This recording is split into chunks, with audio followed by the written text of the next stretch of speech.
Pernah nggak kamu melakukan oversharing yang tidak perlu, baik itu disengaja maupun tidak, kepada orang terdekat kamu atau orang yang baru kamu kenal? Kami dari kelompok 9 yang terdiri dari saya sendiri, Jeffrey Bakaswanta, dan rekan saya Aura Gita Savana. Kami ditugaskan oleh dosen kami untuk menjelaskan sedikit mengenai teori manajemen privasi komunikasi. Assalamualaikum, perkenalkan nama saya Aura Gita Savana dari kelas 2A1 dengan NIM 212022000033. Di sini saya akan menjelaskan tentang teori manajemen privasi komunikasi. Evolusi manajemen privasi komunikasi. Dalam studi Petronio Martin pada tahun 1986, Petronio, Martin, dan Littlefield pada tahun 1984, mereka mencatat bahwasannya pria dan wanita memiliki kriteria yang berbeda untuk menilai kapan harus terbuka dan kapan harus diam. Pada tahun 1991, Petronio mempublikasikan upaya pertamanya untuk menyusun semua prinsip-prinsip teori.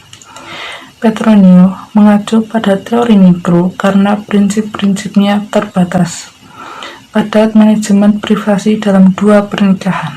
Sekarang, Petronio mengacu pada CPM sebagai teori makro karena batas-batasnya mencakup berbagai macam hubungan interpersonal termasuk kelompok dan organisasi.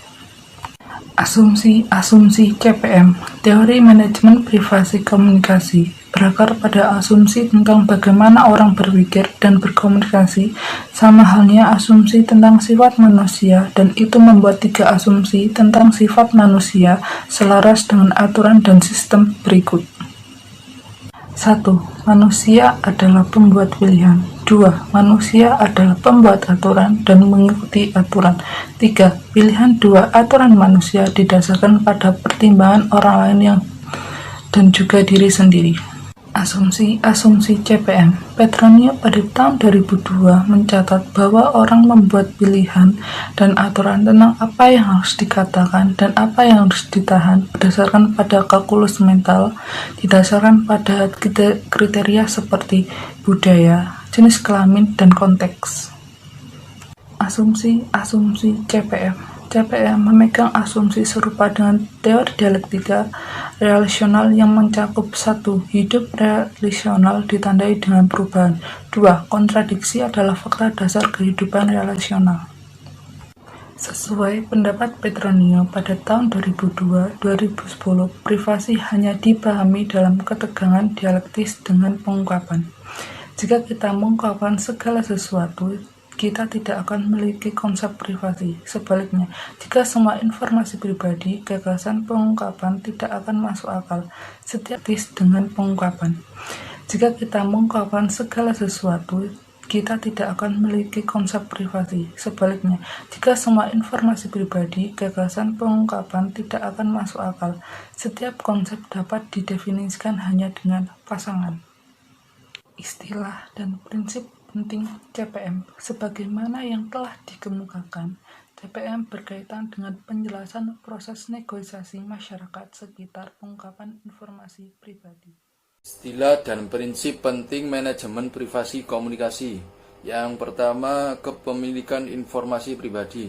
Masyarakat percaya bahwa mereka memiliki informasi tentang diri mereka sendiri.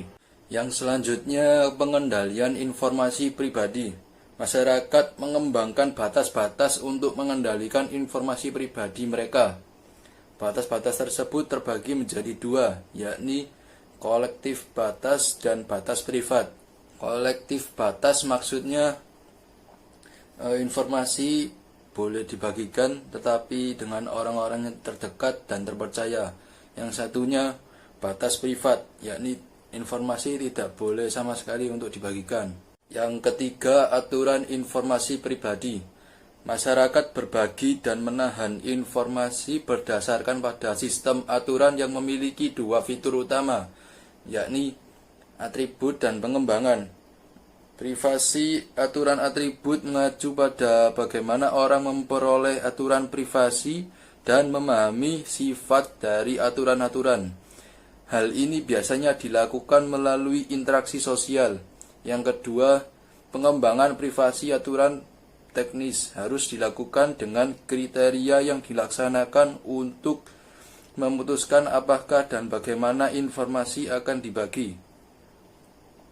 Teori komunikasi privasi manajemen ini menyatakan bahwa 5 kriteria keputusan digunakan untuk mengembangkan aturan privasi. Yang pertama, aturan privasi kriteria budaya. Pengungkapan informasi tergantung pada norma privasi dan keterbukaan dalam budaya tertentu. Contohnya, Amerika Serikat lebih menyukai keterbukaan dalam komunikasi relasional daripada Jepang. Selanjutnya, kriteria gender.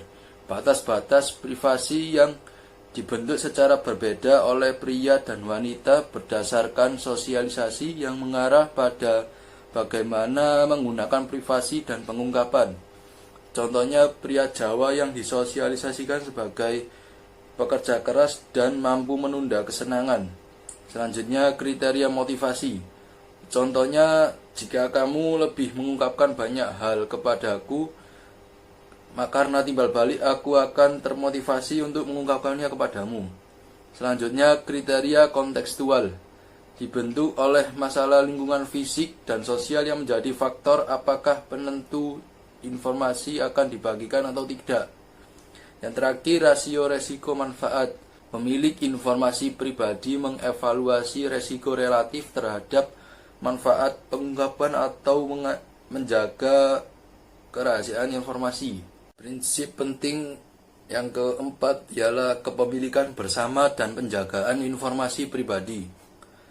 Sandra Petronio pada tahun 2010 mengemukakan bahwa kepemilikan bersama diatur melalui batas pertalian, yakni hak kepemilikan batas dan permeabilitas batas. Yang dimaksud kepemilikan batas itu mengacu pada hak-hak dan keistimewaan yang diperoleh informasi pemilik informasi pribadi. Yang selanjutnya, permeabilitas batas mengacu pada berapa banyak informasi dapat melewati batas. Yang terakhir, turbulensi batas informasi privat. Turbulensi batas dapat terjadi karena sejumlah alasan yang berbeda. Dalam beberapa kasus, turbulensi dihasilkan dari apa yang Sandra Petronio katakan pada tahun 2010 disebut batas-batas kabur, di mana berarti terdapat batas-batas yang ambigu. Kasus yang pertama seperti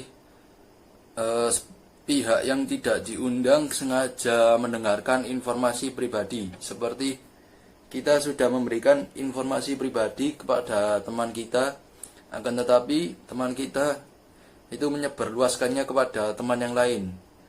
Padahal kita sudah memberitahukan bahwa itu tidak boleh diberitahukan oleh siapapun selain dirinya dan saya dan kita. Selain itu, turbulensi batas terjadi karena pemilik bersama sengaja melanggar batas privasi yang terkoordinasi untuk mengungkapkan informasi pribadi. Kesimpulan dari materi kami ialah kita tidak boleh sembarangan untuk berbagi informasi pribadi kepada semua orang. Karena apa? Karena teman kita memiliki teman yang lain juga. Terima kasih. Sekian dari penjelasan kami. Wassalamualaikum warahmatullahi wabarakatuh.